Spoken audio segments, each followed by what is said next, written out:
But in the Salem witch trials, this principle of earnest confession was also embraced. If you were accused of witchcraft by some hysterical teenager, goaded into making these accusations by the prosecutor, you could only save your life by not only confessing that you yourself were a witch, but also naming names. And of course, that's the famous emblematic sign of the Hollywood blacklist and the McCarthy era, where it was simply insufficient to say, yes, I was a communist. You had to say who else you saw at the party meetings. Right. Otherwise, you would go to jail as well. Even if the meetings had been 20 years previous. Exactly right. You had to remember all the people you saw there. So then, is that what separates the blueprint of the Grand Inquisitor's manual from, say, the original, perpetrators of the torture of Christians, the Romans? Well, that's a very astute question, and I want to go back to it because it deserves a precise answer. And I'd like to mention another book I've written. My new book is The Grand Inquisitor's Manual, but I wrote a book called God Against the Gods, which contains the answer to your question. In the era of antiquity, when Christianity emerged in the Roman Empire and became a persecuted minority, the Roman Empire was not, I repeat, not persecuting people for their religious beliefs. You could believe in any god, any number of gods, any combination of gods, or no gods at all. The only thing that Rome required was that you showed respect to their gods, to the gods of the imperial Roman Empire. Christians, as monotheists, and by the way, Jews as well, refused to make that gesture of respect to the Roman gods. They believed that there was only one true God and that no other God could be honored in any way by a true Christian. The Romans looked on this as not only as a lack of respect, but as traitorous conduct. They felt that anyone who would not say a prayer in honor of the gods of Rome must be disloyal to Rome. To understand how this worked, I often invite people to think about the Pledge of Allegiance.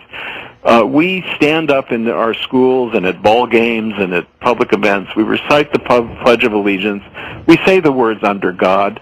What we're really doing is making a gesture of civic virtue, of patriotic declaration. That's how the Romans saw the idea of offering prayer to the gods of the Roman Empire. Christians refused to do that, and so they were thought of as being traitorous, and they were, in fact, tortured and killed. What the Romans did not do, and the Inquisition did do, was to punish any form of religion other than the single approved form of religion. That's what makes the Inquisition different than the original persecutors of Christianity. And I think that amplification of the thought crime, it sort of seems like that ties in there too. Well, let's go ahead then and let's take this break, but come back to the question of the Knights Templar, which we'll examine a little more closely. Yet another victim of the Inquisition, and then wrap it all up in a bow for us before we get to the top of the hour and we start taking questions on all the ways that you feel the Grand Inquisitor's Manual is still in play today. All the different ways that we have seen the Inquisition in its own way still in full effect in, say, the last 100 years of history. Next, with Jonathan Kirsch, the book is The Grand Inquisitor's Manual on Coast to Coast. It's Jonathan Kirsch who's hanging on here as we head into our last half hour without you, and then we'll get to more of your calls coming up after the top of the hour on Coast to Coast AM. We're talking about the Grand Inquisitor's Manual and just how the Inquisition lives on through history, how it still affects us to this day. We'll get to that just after we talk a little bit more about the Knights Templar. And those of you listening last night on Coast to Coast heard George Norrie dare me to play the Inquisitors song, from the movie History of the World Part 1, the Mel Brooks movie. And it is mentioned in his book. We'll talk about that. And yes, George Norrie, I'll take your challenge coming up after the top of the hour. If you don't know what we're talking about, you'll hear it on Coast to Coast AM. This is Ian Punnett.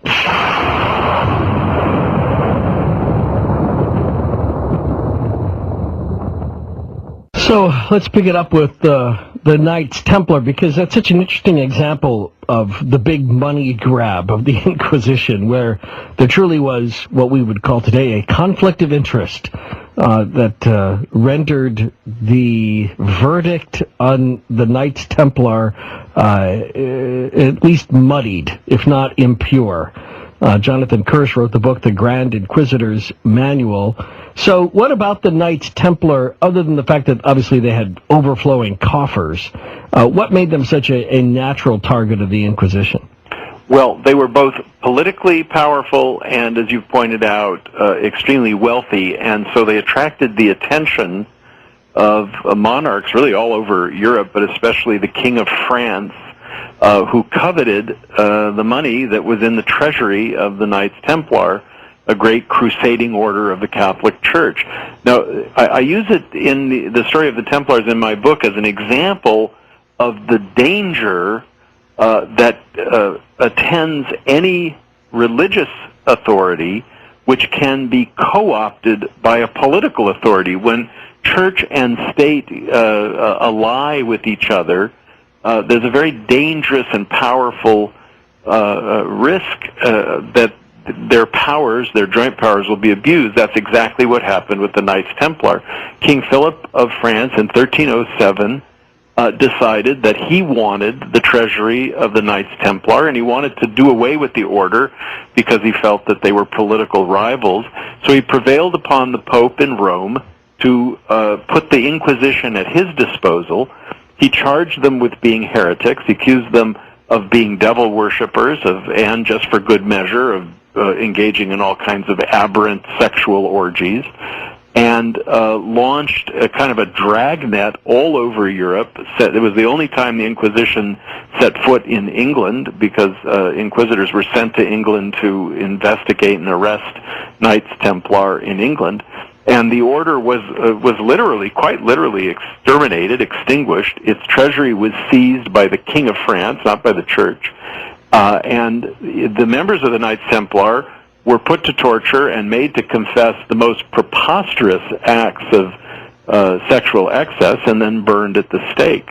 Now, while I was writing my book in the summer of 2007, the Vatican released records that had been kept secret for 700 years, just right. by coincidence, in which they disclosed 700 years later that the Pope himself had looked into these charges and had acquitted the Templars of being heretics. But the King of France, with the Inquisition at his disposal, was able to condemn, torture, and burn them as heretics. And in a way, the papacy didn't stand in the way because it wasn't to their political advantage to suddenly side with the Templars, and or that there was money in it for them too.